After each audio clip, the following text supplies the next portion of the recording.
Hello friends, एक बार फिर से आपका स्वागत है बाबल क्लासेज के official YouTube channel study with Babal sir. दोस्तों, कैसे हो आप लोग? होप सो सब लोग अच्छे होंगे। तो दोस्तों देखिए कि अपने पॉलिटिकल साइंस की यानी राजनीतिक विज्ञान की जो क्लास चल रही थी उसके अंदर अपने 10-11 क्लास इसके अंदर कंप्लीट हो चुकी है। लास्ट जो क्लास हो रही थी उसके अंदर अपन पढ़ रहे थे अनुसूची। भारतीय संविधान में जो अनुसूचियां दी गई है उसके बारे में पढ़ रहे थे। मैंने आपको दोस्तों यहां तक देखिए दोस्तों, अगर चीजें आपको समझ में आ रही है तो आप वीडियो को सब्सक्राइब करना ना भूले। देखो नीचे एक लाल सा बटन दिया था, सब्सक्राइब करके लिखा हुआ। सब पढ़े लिखे लोग हो, अच्छे लोग हो तो आप उसको दबा दीजिए, ठीक है। अगर हम आपके लिए इतनी मेहनत कर रहे हैं तो आपसे बस इतनी सी मांग रहे हैं हम लोग कि सब्सक्राइब के बटन को दबा दीजिए, ठीक है। उससे इतना फायदा होगा कि हाँ, हमारे को पता चलेगा कि आपने हमारा वीडियो बहुत ही अच्छी तरह से पूरा देखा है, ठीक है। व्यू में तो आप वीडियो खोल के भी देखते हो, पता लग जाता है कि व्यू हो गया, ठीक है। लेकिन सॉरी, आप सब्सक्राइब को दबाइए ताकि हमें पता लगे, लाइक दबाइए ताकि हमें पता लगे कि आपने वीडियो को पूरा देखा है, ठीक है। दोस्तों, आपको मैं फिर कह रहा हूं कि इस चैनल पे आप वीडियो को देख के और कहीं पे वीडियो को देख के आप खुद डिसाइड कर लेंगे कि आपको इस चैनल पे कितनी अच्छी, कितनी शानदार क्वालिटी मिल रही है। क्वालिटी के मामले में यहाँ पर कोई समझौता नहीं होने वाला है, ठीक है। तो देखिए दोस्तों, अपने जो क्लास चल रही थी उसके अंदर अपने भारतीय संविधान की अनुसूची चल रही थी। जस्ट मैं पीछे वाली क्लास रिवाइज करवाता हूं आपको। मैंने आपको बताया था कि भारतीय संविधान की जो अनुसूचियां हैं वो मूल संविधान में अनुसूचियां कितनी थी? 8। फिर कितनी जोड़ दी गई? 4, और टोटल कितनी हो गई? 12। यही थी। इसमें से अपन दोस्तों 7 अनुसूचियां डिस्कस कर चुके। भारतीय संविधान की 7 जो अनुसूची है वो अपन डिस्कस कर चुके। उनका ब्रीफ में रिवीजन करवाता हूं और फिर अपन बढ़ते हैं 8वीं अनुसूची के। पहली अनुसूची में देखा था भारत संघ और उसकी इकाइयां। दूसरे में देखा था पहले पैसा की शपथ, पैसा तो संचित निधि पर भारित वेतन। तीसरे में देखा था शपथ।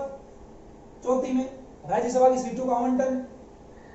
5वीं के अंदर और 6ठी के अंदर दोनों में अनुसूचित और जनजातीय क्षेत्रों के जो प्रशासन का प्रावधान दिया गया। लेकिन इसमें क्या याद रखना है? 6 में आपको अभिनेत्री, और अभिनेत्री से मिलता जुलता क्या रखोगे? अमीमैत्री, अमीमैत्री, जिसके अंदर आसाम, मिजोरम, मेघालय और त्रिपुरा।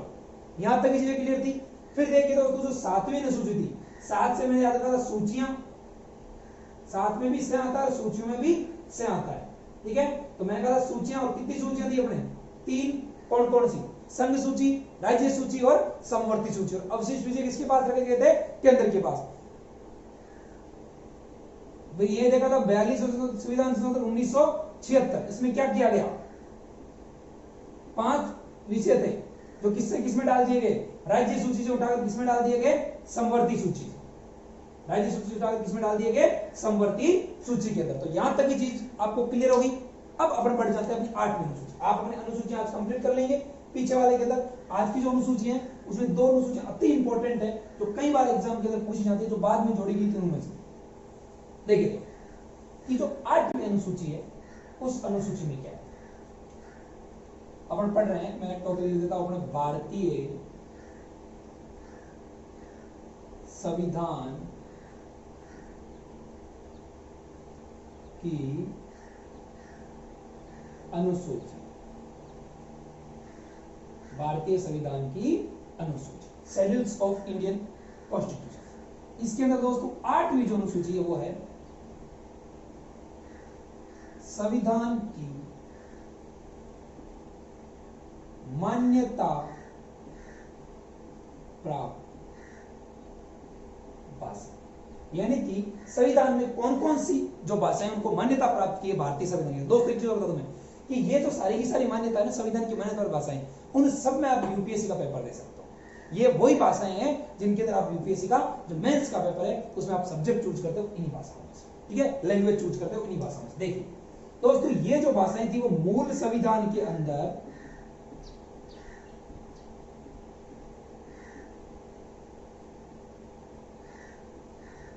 मूल संविधान की कितनी थी? 14। मूल संविधान की कितनी? 14। अच्छा, वर्तमान में कितनी है? वर्तमान में है 22 भाषा। वर्तमान में कितनी है? 22 भाषा।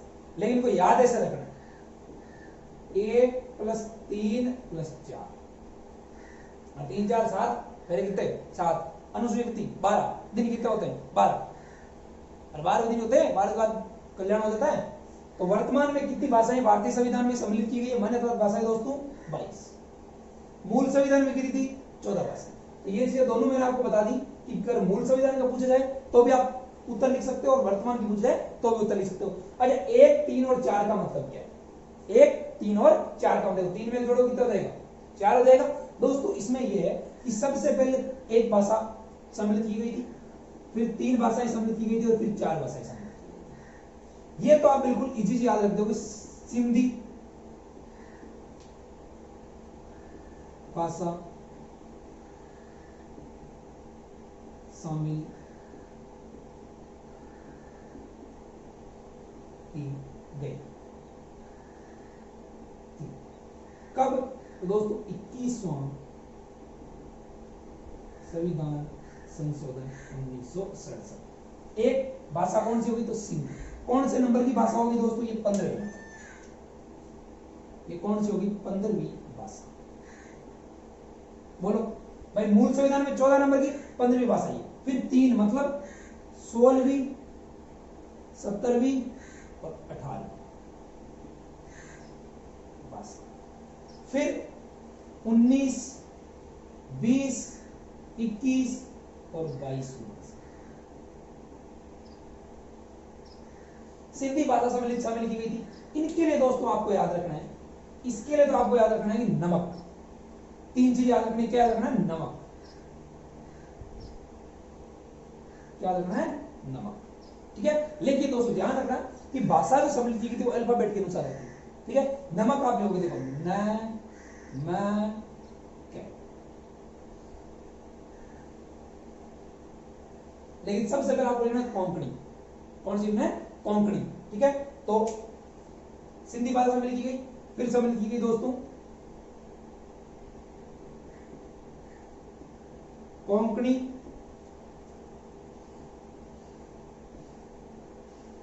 मणिपुरी और नेपाली भाषा। कब? 71वां संविधान संशोधन 1992। 71वां संविधान संशोधन 1992।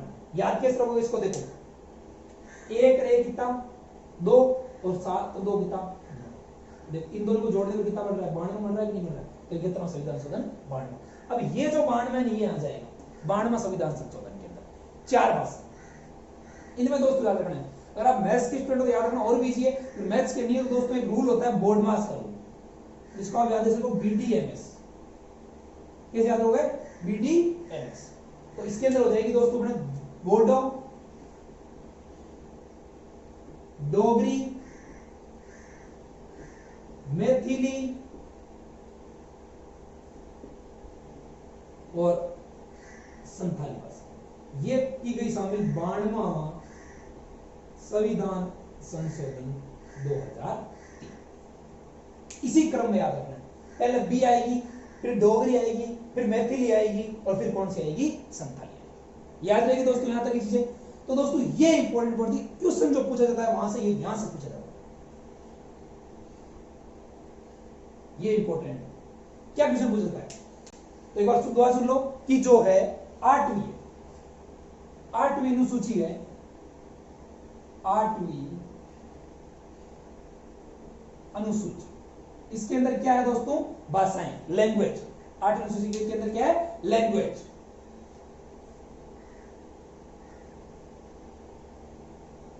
अब सुनना बात, याद कैसे रखना? वर्ड गिनो उसके अंदर, लैंग्वेज के अंदर 1 2 3 4 5 6 7 8। तो लैंग्वेज कहां होगी? 8वीं अनुसूची। लैंग्वेज यानी भाषा, तो लैंग्वेज के वर्ड कितने? 8। तो लैंग्वेज कौन सी में है? 8वीं अनुसूची। तो संविधान की मान्य प्राप्त भाषाएं 8वीं अनुसूची में। मूल संविधान में भाषाएं कितनी थी? 14 भाषाएं थी। वर्तमान में कितनी है? 22। यानी कितनी जोड़ दी गई? 8। कौन? कैसे कैसे? 1, 3 और 4। पहले भाषा कौन जोड़ी गई? सिंधी 15वीं भाषा के रूप में शामिल की गई। कब? 21वां संविधान संशोधन 1967। फिर 16वीं, 17वीं और 18वीं भाषा, यानी 3। याद कैसे रखोगे? नमक देख लो, न, म, क। लेकिन याद उल्टा रखना है। कोंकणी, मणिपुरी और फिर नेपाली। 71वां संविधान संशोधन 1992, बोडो, डोगरी, मैथिली, संथाली 92वां संविधान संशोधन 2003। दोस्तों इसके साथ में आपको ये भी याद हो जा रहा है, तो ये आगे कहीं भी काम आए, अगर पूछ ले आपको कि 21वां संविधान संशोधन कब हुआ था, तो आप क्लियर कर सकते हो कब हुआ था, 1967 के अंदर। अगर पूछ ले कि अपने 71वां संविधान संशोधन कब हुआ था, 1992 के अंदर। फिर 21 और 71 को जोड़ो 92, इधर भी जोड़ो 92, ठीक है, कब हुआ, 2003 के अंदर। तो यहां तक चीजें क्लियर है। तो दोस्तों ये होगी अपने 8वीं जो अनुसूची है वो क्लियर, ठीक है। तो एक बार इसको आप नोट डाउन कर लो यहां तक, या फिर इसका स्क्रीनशॉट ले लो, फिर बढ़ते हैं आगे। तो दोस्तों यहां तक क्लियर है आपको, तो ये हो जाएगी अपनी 8वीं अनुसूची। अब अपन बढ़ जाते हैं अपनी अगली अनुसूची की ओर, जो अपन वो 4 अनुसूचियां पढ़ने वाले हैं जो संविधान में बाद में जोड़ी गई। तो बताओ देखें, सिंधी कब जोड़ी गई थी, अब मैंने मिटा दिया। 21वां, 71वां और 92। याद कैसे रखना है आपको, मैं आपको बता चुका हूं, याद ऐसे रखो, दिमाग में फ्रेम सेट करके रखो। कैसे कैसे याद रखोगे, ऐसे याद रखो, देखो 21वां, 71वां और 91 ये संविधान संशोधन थे, इसको याद रखो 1967। यह क्या जाएगा 1992, और यह क्या जाएगा 2003। इसमें कितनी 1, इसमें कितनी 3, इसमें कितनी 4। इसको तो याद रखोगे सीधा सीधा सिंधी, यह क्या याद रखोगे नमक, कोंकणी, मणिपुरी और नेपाली। और इसमें क्या याद रखोगे BDMS, बोर्ड मास का रूल होता है दोस्तों। सबसे पहले क्या हटाओगे, डिवीजन, मल्टीप्लिकेशन, सब्स्टिट्यूशन और रेखाबंधन, ठीक है। सबसे पहले क्या हटाओगे, ऊपर से बॉन्ड हटाओगे, ऐसा होता है। तो सबसे पहले ये सॉल्व करते हैं, फिर अगर डिवीजन का चिन्ह हो तो वो सॉल्व करते हैं, फिर गुणा का, और फिर भाग माइनस का, और फिर प्लस का। बोर्ड मास का रूल होता है। फिर देखिए तो इसमें क्या हो जाएगा अपने बोडो, डोगरी, मैथिली और संथाली। तो ये दोस्तों हो गई। तो वर्तमान में भारतीय संविधान में अगर पूछा जाए कि मान्यता प्राप्त कितनी भाषाएं, तो दोस्तों वर्तमान भारतीय संविधान में मान्यता प्राप्त कितनी भाषाएं, अपने 22 भाषाएं, और शुरू में कितनी थी 14 भाषाएं। मजे की बात बताऊं, लिखना नीचे, लिखा नहीं है, लिखना अंग्रेजी शामिल नहीं है, ध्यान रखना, अंग्रेजी कहीं पे भी नहीं लिखा हुआ है। केवल अपने क्या होगा कि अंग्रेजी पॉपुलैरिटी इतनी ज्यादा है कि अंग्रेजी जो भाषा है अपन बहुत ही ज्यादा समझ लेते हैं। कहीं अगर ऑप्शन में आ जाए आपको कि अंग्रेजी इसमें शामिल है, हाँ या ना, सही कथन में गलत में पूछ ले, तो दोस्तों अंग्रेजी शामिल नहीं है, ध्यान रखना।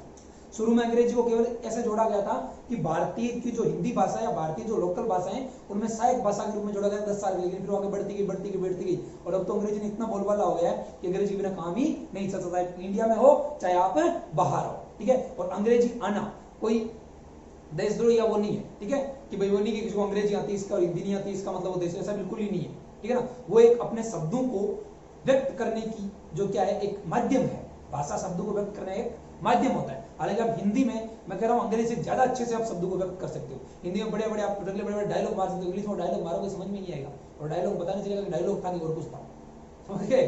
तो इस कारण कह रहा हूं कि लैंग्वेज अच्छी होती है हिंदी, हिंदी कोई बुरी लैंग्वेज नहीं, बहुत अच्छी लैंग्वेज। अब देखिए दोस्तों अपन देखते हैं नवी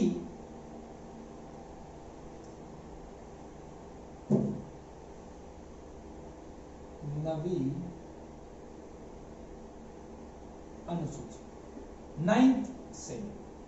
सबसे पहले दोस्तों मैंने आपको बताया कि ये जो है मूल संविधान में नहीं थी, इसका मतलब जोड़ी गई थी। तो दोस्तों ये जोड़ी गई थी पहले संविधान संशोधन द्वारा 1952 में। आप हो गए सर चुनाव 1952-53 में कराया था, पहली जो संसद बैठी थी वो तो 1952 के बाद बैठी थी, 1952 कहीं ये दिया हुआ था इसको, ये पहला संशोधन 1951-52। सर 51-52 में संशोधन कैसे हो गया दोस्तों, याद करो मैंने कहा था जो अपनी संविधान सभा थी वो अंतरिम संसद के रूप में कार्य करती थी। कब से, याद करो 17 नवंबर 1947 से। मैंने आपको बताया था डिटेल, पूरी डेट वगैरह दिखा रही थी मैंने। तो पहला संविधान संशोधन 1951-52 के द्वारा ये जोड़ी गई थी, ठीक है। और दोस्तों इसके अंदर याद रखना नो, इसको क्या कहते हैं, नो कहते हैं, नो यानी नोट, और नोट यानी नहीं, नोट यानी नहीं। और क्या नहीं, तो न्यायिक पुनरावलोकन, क्या नहीं, न्यायिक पुनरावलोकन। नो यानी नहीं, और क्या नहीं, तो न्यायिक पुनरावलोकन नहीं। तो दोस्तों ये सूची किस लिए जोड़ी गई थी, ये सूची जोड़ी गई थी, ये सूची अधिनियमों को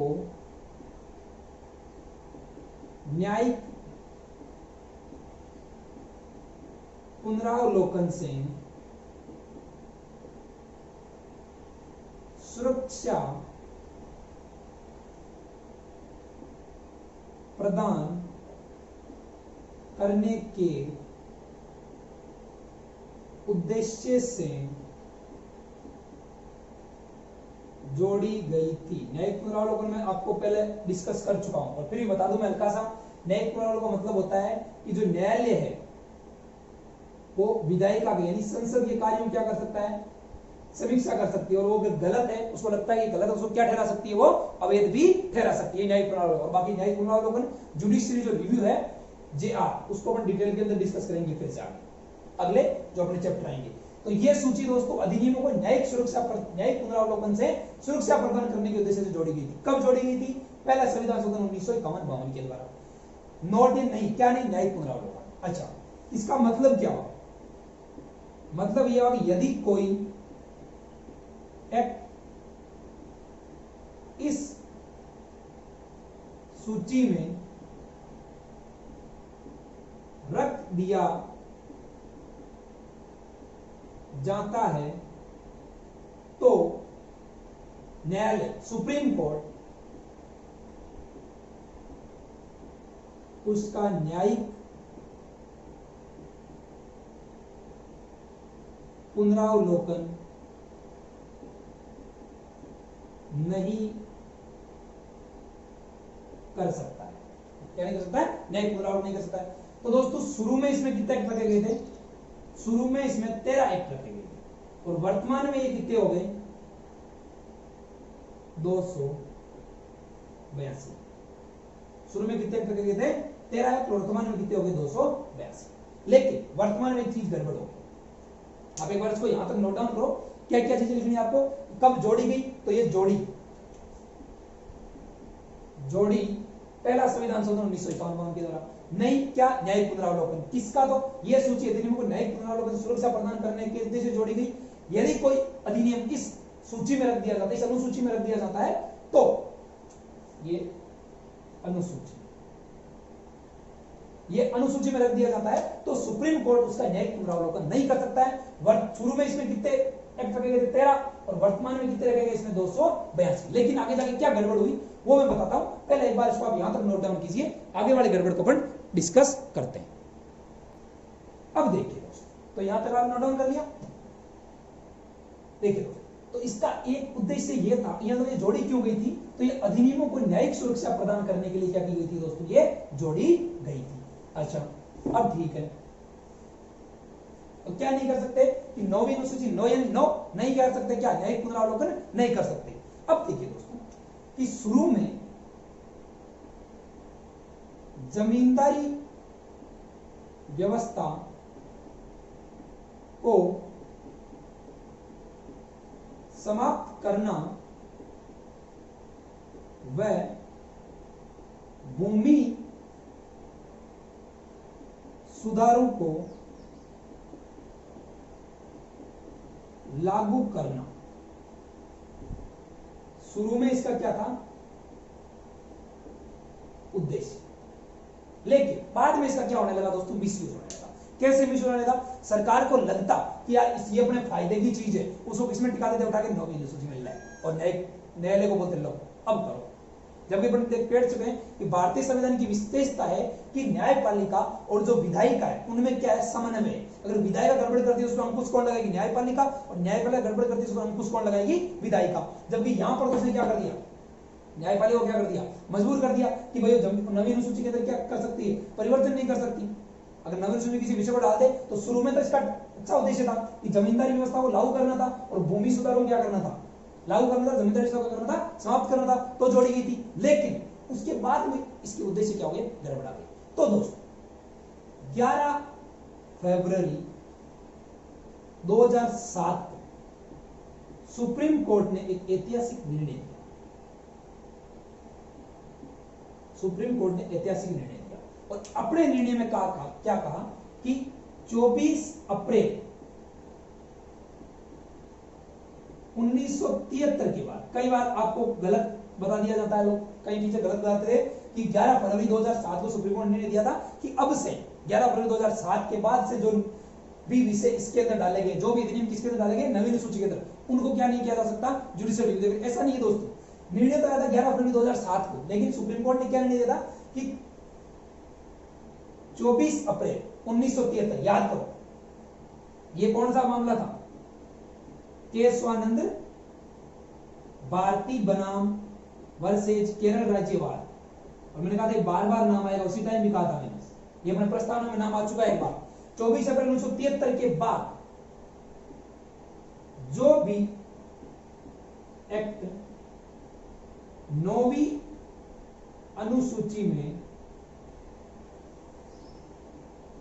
डाले गए हैं, जो भी एक 9वीं अनुसूची में डाले गए हैं, न्यायालय उनका न्यायिक पुनरावलोकन कर सकता है। न्यायालय उनका न्यायिक पुनरावलोकन कर सकता है। यह फैसला कब दिया गया दोस्तों, यह फैसला दिया गया अपने 11 फरवरी 2007 को। और कब के बाद, 24 अप्रैल 1973 के बाद के। जिस आपको यहीं से बताते हैं कि 11 फरवरी 2007 को फैसला था, इसके बाद वाले नहीं दोस्तों, फैसला 11 फरवरी 2007 का था, लेकिन 24 अप्रैल 1973 के बाद जो भी एक 9वीं अनुसूची में डाले गए हैं, न्यायालय क्या कर सकता है, न्यायिक पुनरावलोकन कर सकता है। तो यहां से वापस से जो है न्यायपालिका ने फिर से विधायिका की जो अपने अवैध रूप से काम करने की जो प्रक्रिया थी उस पर क्या लगाया, फिर से अंकुश लगाया इस फैसले के बाद। तो यहां तक ये क्लियर है, इसको भी आप नोट डाउन कीजिए, वेरी वेरी इंपॉर्टेंट दोस्तों, ध्यान रखना, ठीक है। फिर अपन बढ़ते हैं अगली, एक बार नोट डाउन कीजिए यहां तक अपन। तो दोस्तों 9वीं अनुसूची आपको क्लियर है। फिर मैंने कहा दोस्तों आपने अभी तक कहीं पे भी अनुसूची पढ़ी होगी 9वीं, ठीक है, तो आपने काफी सारी चीजें उसके अंदर नहीं पढ़ी होगी, ठीक है ना। इसलिए मैं कह रहा हूं कि आप ये जान यहाँ की क्लास के वीडियो देखिए, आपको खुद में खुद लग जाएगा कि हाँ यार यहाँ पर कुछ अपने को एक्स्ट्रा मिल सकता है। जो चीजें बाकी क्लासों में छोड़ दी गई थी वो चीजें हमारे को यहाँ पर मिल रही है, ठीक है। तो 8वीं अनुसूची क्लियर है, 9वीं अनुसूची क्लियर है। अपन अब बढ़ जाते हैं अपनी 10वीं अनुसूची की ओर। देखिए 10th अनुसूची,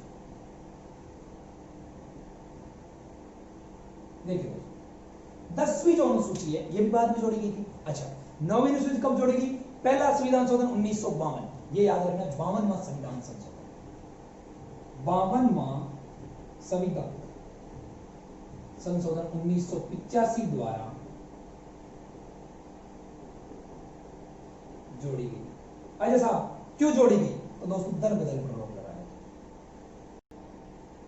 दल बदल पर रोक लगाने हेतु।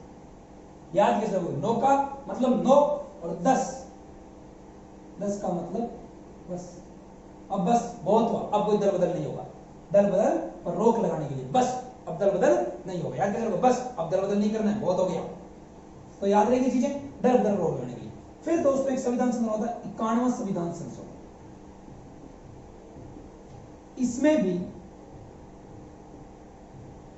इसमें दल बदल पर पूर्ण रूप से रोक लगाई। इसमें दल बदल पर क्या कहेगी दोस्तों, पूर्ण रूप से रोक लगा। अच्छा वॉइस एक मिनट,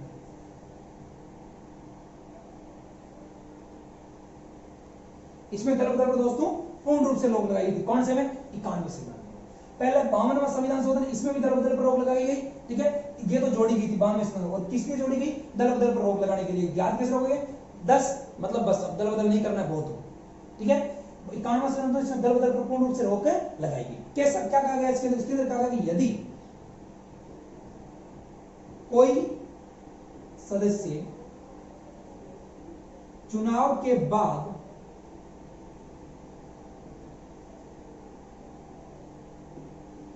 अपना दल बदलता है तो उसकी संसद के दो या विधानमंडल, राज्यों के लिए विधानमंडल हो जाएगा, उसकी संसद या विधानमंडल की सदस्यता क्या हो जाएगी, समाप्त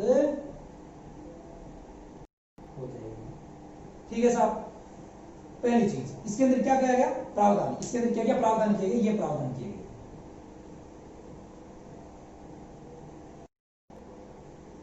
क्या प्रावधान किए गए, यदि कोई सदस्य चुनाव के बाद अपना दल, जैसे मान लो कोई आदमी है कांग्रेस की सीट पर क्या लड़ा चुनाव और जीत गया, बाद में उसका मन क्या है कांग्रेस हमें तो अच्छी नहीं लगती हो, हम जाएंगे भाजपा में, तो भाई साहब ऐसे नहीं जा सकते, ठीक है, ऐसे नहीं जा सकता। वो क्या हो जाएगा, दल बदल का दोषी हो जाएगा और उसकी सदस्यता क्या हो जाएगी, समाप्त हो जाएगी, यानी कि वो जीता हुआ नहीं माना जाएगा, उसको दोबारा चुनाव करके।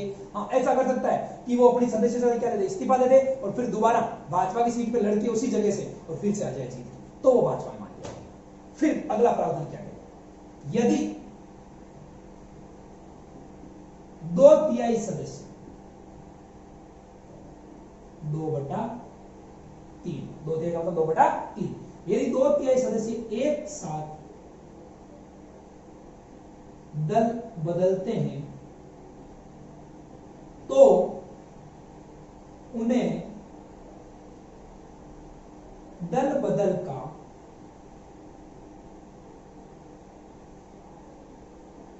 दोषी नहीं माना जाएगा। तो फिर क्या माना जाएगा, बल्कि वह दल का विलय माना जाएगा। मजे की बात देखिए कि अगर 2/3 सदस्य यानी कि किसी पार्टी के अंदर सदस्य कितने 6, अगर उन 6 का 2/3 निकालो तो कितना आएगा 4, यानी कि 6 में से 4 सदस्य किसी दूसरी पार्टी में चले गए, ठीक है, तो वो दल बदल का दोषी नहीं माना जाएगा, उसे क्या माना जाएगा कि ये दल का उसके अंदर क्या हो गया विलय, और ये लीगल है, ये आप कर सकते हो। जैसा कांग्रेस की सरकार बनी जब 2008 के अंदर, कांग्रेस के पास 2008 के अंदर राजस्थान में क्या नहीं था, पूर्ण बहुमत नहीं था, गहलोत ने सरकार में आई थी, गहलोत जी जो वर्तमान मुख्यमंत्री है, उन्होंने दोस्त उस टाइम बसपा को मिलाया था और थोड़ी देर बाद बसपा के सारे सदस्य उसमें मिल गए थे कांग्रेस में। सेम काम इस बार हुआ, इस बार भी कांग्रेस का पूर्ण बहुमत था, 1-2 सीटों की कमी थी और बसपा वालों ने क्या दे दिया, समर्थन। कितने थे बसपा के विधायक, 6। थोड़े दिनों बाद उनको कांग्रेस पसंद आ गई और ये 6 के 6 किसमें मिल गए, कांग्रेस में। बसपा मायावती को जाट, मायावती जी ने कहा भी था कि कांग्रेस ने वो खरीद लिया, अब जो भी किया हो, अगर ये 6 के 6 मिल गए तो दल बदल के दोषी नहीं होंगे, उनकी सदस्यता रद्द नहीं होगी। ये तो दोस्तों प्रावधान किए गए दो दल बदल से संबंधित। अब निर्दलीय संबंधित कुछ प्रावधान इसके अंदर और है, वो देखेंगे अपन। तो प्रावधान हो गए इसके अंदर, पहला प्रावधान ये याद रखना है आपको, दूसरा प्रावधान ये कि यदि कोई सदस्य चुनाव के बाद अपना दल बदलता है तो सदस्यता संसद विधानमंडल की स्थिति क्या हो जाएगी, समाप्त हो जाएगी। यदि 2/3 एक साथ बदलते हैं तो दल बदल का दोषी नहीं माना जाएगा और वह दल का क्या माना जाएगा, विलय माना जाएगा। तो यहां तक ये चीज क्लियर है। जोड़ी कब गई, 52वां संविधान आंदोलन 1985 के दौरान और 51वां संविधान आंदोलन के दौरान दल बदल को पूर्ण रूप से क्या लगाई गई, रोक। तो उसमें आंशिक रूप से रोक थी, कुछ गड़बड़ थी इसके अंदर, तो लोग क्या उसका फायदा उठाते हैं, ठीक है। और दोस्तों ये जो चीजें दिखा रहा हूं मैं, ये आपको मेंस के हिसाब से दिखा रहा हूं। अगर कोई मेंस की तैयारी कर रहा हो बंदा तो उसके लिए अति उपयोगी चीजें। हालांकि आजकल टेक्निकल क्वेश्चन पूछने लगे, जो एग्जाम होता है नॉर्मल एग्जाम, उनमें भी ये वाले क्वेश्चन आने लग गए थे। पर उसको आप यहां तक नोट डाउन कीजिए, फिर अपन देखते हैं उसके आगे के प्रावधान। तो दोस्तों हो गया नोट डाउन ये, ठीक है। अब देखिए इसमें, तो ये तो हो गया कोई सदस्य जो चुनाव किसी दल का है। अब अगर देखिए कि इसी के अंदर अगला प्रावधान क्या है, इसी के अंदर अगला प्रावधान, इसी अनुसूची के अंदर अगला प्रावधान किया गया है कि यदि निर्दलीय सदस्य, निर्दलीय मतलब जो इंडिपेंडेंट लड़के हैं, यदि निर्दलीय सदस्य चुनाव के बाद किसी दल की क्या लेता है, सदस्य, किसी दल की क्या लेता है, सदस्यता, तो उसकी जो संसद या जो विधानमंडल की सदस्यता क्या हो जाएगी, समाप्त। यदि कोई निर्दलीय सदस्य किसी दल की क्या ग्रहण करता है, सदस्यता ग्रहण करता है, यानी किसी दल में मिल जाता है निर्दलीय, उसकी भी सदस्यता क्या हो जाएगी, समाप्त। अच्छा, तो निर्दलीय क्या कर सकता है, निर्दलीय केवल अपना समर्थन दे सकता है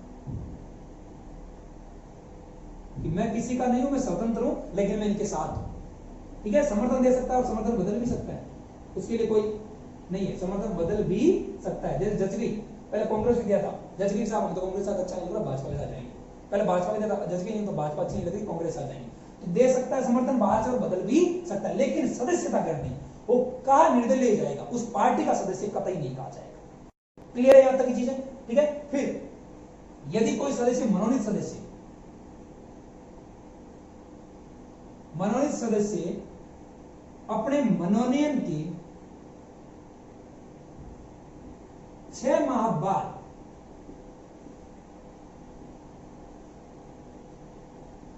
किसी दल की सदस्यता ग्रहण नहीं कर सकता।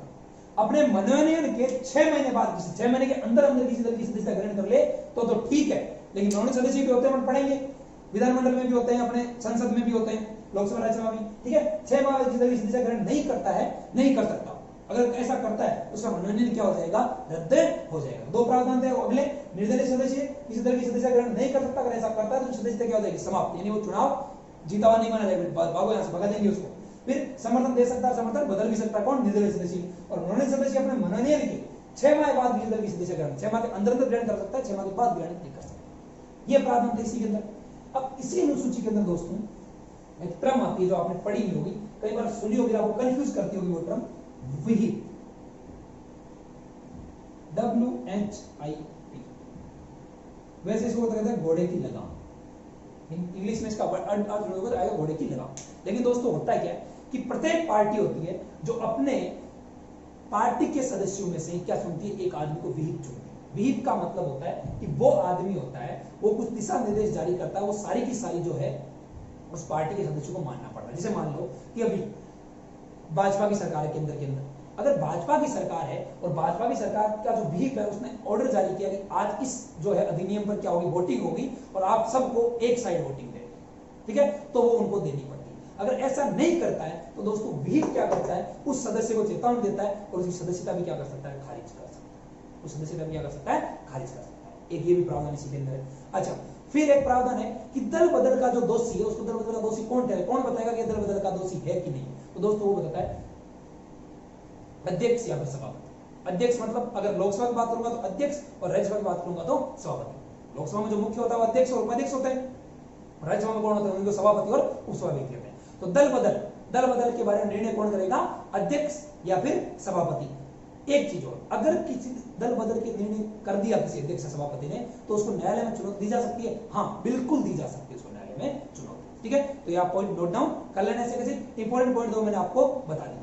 तो 9वीं 8वीं सूची में भाषाएं, लैंग्वेज में 8 अक्षर 8वीं सूची में, 9वीं में नहीं, क्या नहीं, न्यायिक पुनरावलोकन नहीं, किसका, जो 9वीं सूची में एक्ट डाल दिए उनका। 10वीं में बस अब दल बदल नहीं करना, बस बहुत हुआ दल बदल करके मजे ले लिया आपने, ठीक है, दल बदल नहीं करना। 1975 से तो खूब था, 19 मर जाए जो इधर जा रहा, मर जाए उस पार्टी में घुस जा रहा, पहले दिन कहीं नहीं जा रहा, कुछ पता नहीं चल रहा, रायता करा दे रहे, ठीक है। तो इसलिए क्या लगी थी, ये अनुसूची लगी। तो 91 संविधान संशोधन द्वारा भी इसमें पूर्ण रोक लगाई थी और 92 संविधान 1975 और आंशिक रोक लगी थी। 92 संविधान संशोधन के द्वारा दोस्तों क्या लगी थी, इसके अंदर आंशिक रोक लगी थी, ठीक है। फिर देखिए तो ये क्लियर है, अपनी कितनी अनुसूची होगी, 10 अनुसूची। वही क्या समझ में आ गया आपको।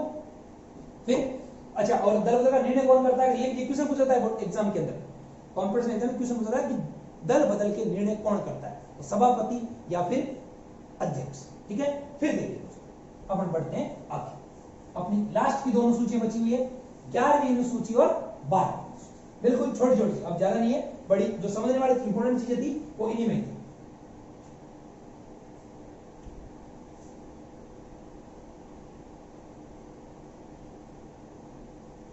ग्यारहवीं अनुसूची, 11 को हिंदी में कैसे लिखते हैं, ऐसे लिखते हैं 11वीं, ऐसे लिखते हैं, कहां शुरू होती है, गैस है। तो दोस्तों इसके अंदर पहली बात मैं जोड़ी करूंगी, 73वां संविधान संशोधन 1993। अगर बोला जाए 73वां संविधान संशोधन एक्ट, तो ये लाया गया था दोस्तों 73वां संविधान संशोधन एक्ट, ये लाया गया था 1992। लेकिन संविधान संशोधन कब हुआ था, 1993। ये कंफ्यूज नहीं करना आपको, बिल्कुल मैंने क्लियर कर दिया। कहीं आप देखते हो कि जब 11वीं गुरुजी पढ़ाते हैं 1993 लिखते हैं, कहीं आप 1992 लिखते हैं, वो देखना ध्यान से। जब वो लिखते हैं 73वां संविधान संशोधन तब तो लिखते हैं 1993, और जब लिखते हैं वो 73वां संविधान संशोधन एक्ट तब लिखते हैं 1992, ठीक है। तो 73वां संविधान संशोधन एक्ट 1992 में लाया गया, 1993 में एक्ट संशोधन हो गया था, ये अनुसूची जोड़ी गई थी। इसके अंदर देखो याद रखना है, ये गए तो याद रखना ग्रामीण स्वशासन संबंधी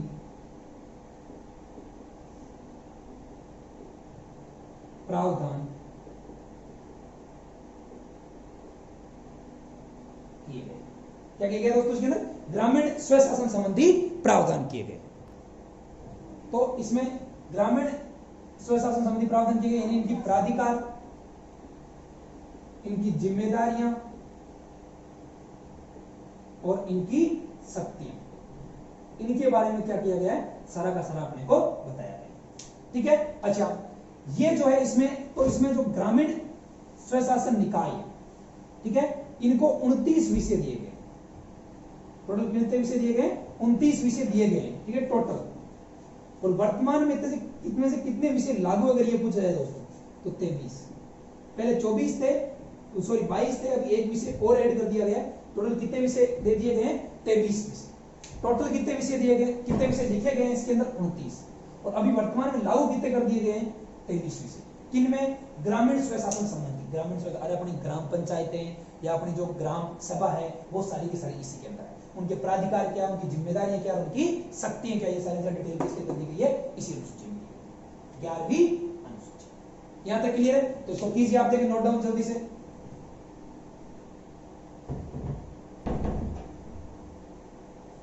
तो 11वीं अनुसूची क्लियर है अपनी, कब जोड़ी गई? वेतन। अच्छा, एक चीज और बताओ दोस्तों साथ में आपको मैं यहाँ पे, कि ये इसमें जो राजस्थान है ना, राजस्थान में सबसे लास्ट पास हुआ था ये बिल, सबसे लास्ट में लागू हुआ था ये वाला 24 अप्रैल 1994।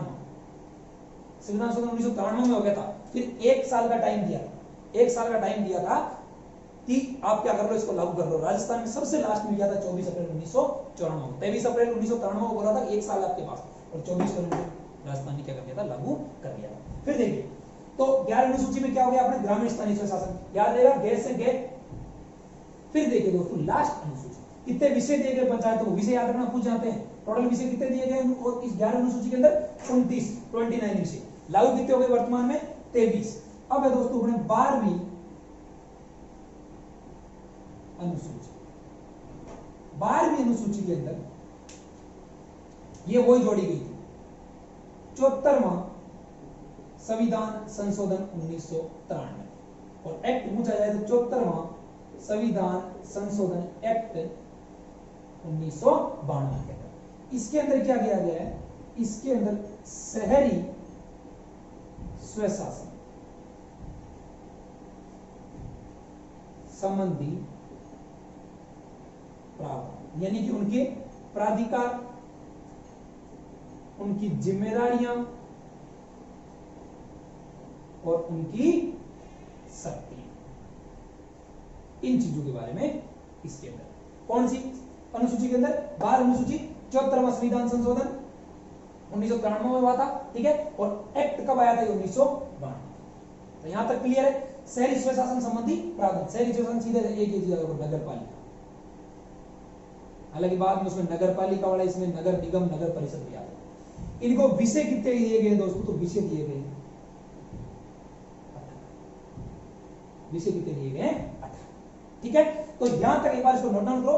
फिर सारी की सारी जो 12 की 12 अनुसूचियां उनको मैं केवल एक टेबल के रूप में आपको दिखा देता हूं, ताकि आपको याद करने में क्या रहे, आसानी रहे। एक बार इसको यहां तक नोट डाउन करो। तो यहां तक चीजें नोट हो गई।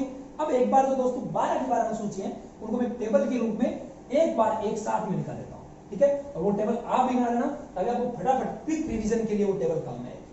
तो दोस्तों मैं इसमें आपको टेबल बनवा देता हूं एक, ठीक है। यहां तक मेरे 12 अनुसूची क्लियर होगी। टेबल बनाता हूं, टेबल पे आप बनाना, पहले आप समझ लो टेबल को। इधर लिखना है आपको अनुसूची, पहली, दूसरी, तीसरी, चौथी, पांचवी, छठी। फिर ये आएगी 7वीं, 8वीं,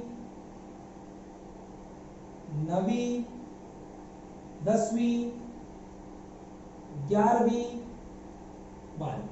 ये 12 अनुसूची है। पहली जो अनुसूची थी उसके अंदर क्या था दोस्तों अपना? संघ व उसकी इकाई। शॉर्ट में याद रखता हूं मैं आपको, शॉर्ट में आप याद रखो देश। शॉर्ट में क्या याद रखो आप इसको? देश। फिर सेकंड जो शॉर्ट में आप क्या याद रखो इसके अंदर? वेतन। शॉर्ट में क्या याद रखो? वेतन। संचिति और भारतीय पूरा डिटेल के अंदर डिस्कस कर लिया। इसमें याद रखो आप शपथ प्रारूप। अच्छा, वेतन के साथ में याद रखो आप लोकसभा, राज्यसभा, विधान मंडल, हाईकोर्ट, सुप्रीम कोर्ट के वगैरह वगैरह। यहां क्या करोगे, MP, MLA, जज और के। क्लियर है यहां तक। चौथी जो सीट क्या थी अपनी अनुसूची, राज्यसभा की सीटों का आवंटन, राज्यसभा की सीटों का आवंटन। फिर पांचवी जो अपनी, पांचवी और छठी, इसके अंदर अपन ने देखा अनुसूचित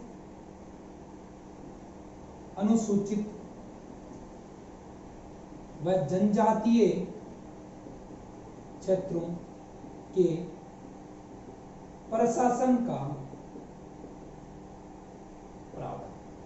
छठी के अंदर ही सेम ही है, अनुसूचित क्षेत्रों के प्रशासन का प्रावधान, लेकिन एक याद रखना ट्रिक क्या, अभिनेत्री, अभिनेत्री से मिलता जुलता याद रखना अमी मैत्री।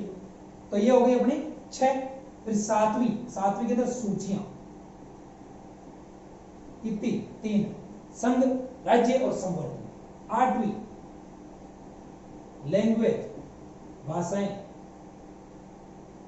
इसी फॉर्म से आपको याद रखनी है। 9वीं नहीं, क्या नहीं, न्यायिक पुनरावलोकन में, न्यायिक पुनरावलोकन नहीं। 10वीं, 10 बस क्या, दल बदल बस बहुत हुआ, दल बदल पर रोक। 11वीं ग्रामीण स्वशासन। 12वीं नगरीय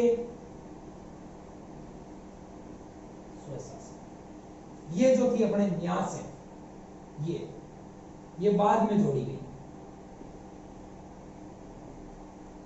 बाद में जोड़ी गई, बाद में जोड़ी गई, और ये थी अपनी मूल संविधान। क्लियर है यहां तक की। तो दोस्तों ये सारे आप जो ऐसे स्क्रीनशॉट ले सकते हो चाहो तो, ऐसे कैसे याद रखना चाहिए।